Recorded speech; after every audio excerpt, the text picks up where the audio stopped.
Vaske, Vasilije, pazite. Zone. Što ti treba? Onu doku. Nikog u ne poslaja. Ne sluši go što je zborila. Znači, lagala je što je zborila. Ne lagala. A me ne trebala. Što mi zboriš? Šta me pa briga za to? Zone. Ja sam nemam. Lele. Ja si idem kako ono govedo kad se napase travku za novet. Brljiv po stado, Zone. Pusti me. Znajem si zanat. Esnav čovjek sam. Mogu si, imam ženu.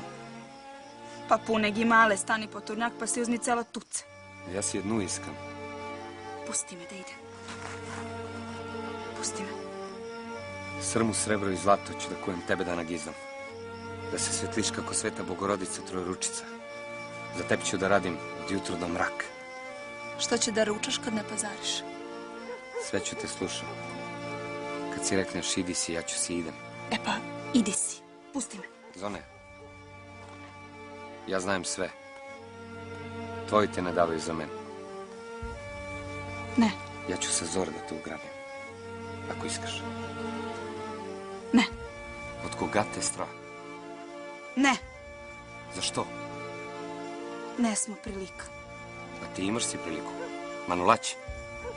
Koji gi znaje malo ligi. Zone, be. Stavi me. Tako? Tako. Kučko čorbađiska.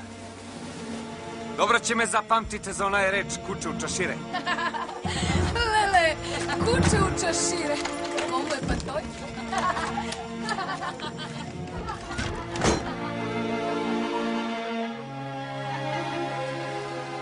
Ostade jadan i nesrećan, kao iz raja izgnan Adam što je pogružen stajao pred vratima edenski.